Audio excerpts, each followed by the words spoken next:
America Iran युद्ध से बड़ी खबर भी इस वक्त आ रही, जहां पर युद्ध विराम पर इजरायली मीडिया का एक बड़ा दावा निकलकर सामने आया, जहां शनिवार तक युद्ध विराम की घोषणा कर सकते हैं ट्रंप। ये कहा जा रहा है, रिपोर्ट ये बता रही है कि अमेरिका बातचीत का रास्ता खोलना चाहता है। ईरान के साथ बातचीत से इजरायल खुश नहीं है। इसके अलावा ट्रंप की 5 दिन की मोहलत शनिवार को खत्म हो भी रही है। देखिए, शनिवार तक युद्ध विराम हो सकता है, कोई घोषणा यहां पर हो सकती है, ट्रंप की ओर से घोषणा की जा सकती है। जो रिपोर्ट है उसमें यह दावा यहां पर किया गया, ईरान के साथ बातचीत से इजरायल बिल्कुल भी खुश नहीं है, क्योंकि कहा यह पहले जा रहा था कि इजरायल के कहने पर ही ट्रंप ने हमले यहां पर लगातार किए थे, लेकिन अब दोनों का तालमेल बिठना बहुत ज्यादा जरूरी यहां पर है। हमारे सहयोगी नीरज कुमार हमारे साथ जुड़ रहे हैं। नीरज, क्या होगा आगे, क्या लग रहा है, क्योंकि अमेरिका और इजरायल दोनों जब तैयार होंगे तब तो ये युद्ध खत्म होगा।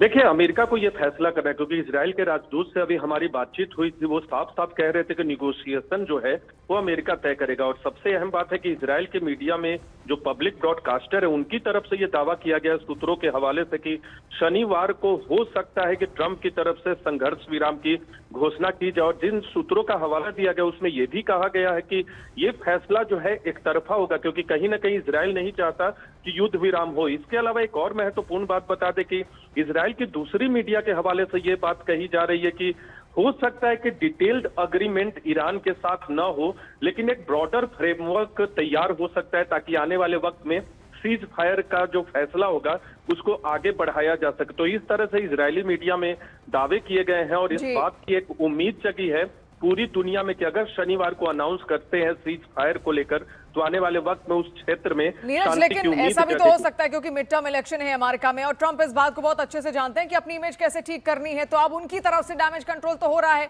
लेकिन वो कह दें कि युद्ध तो रुक चुका है। अभी वो कह भी रहे हैं बहुत बार कि जो लोग कह रहे हैं कि युद्ध जारी है वो फेक न्यूज है, और ऐसी तस्वीरें वहां से अभी भी भयंकर आ रही जहां ईरान इजरायल एक दूसरे के आमने सामने खड़े हैं। ऐसा हो सकता है कि ट्रंप तो घोषणा कर दें युद्ध विराम की, लेकिन ईरान इजरायल एक दूसरे के आमने सामने तब भी हो।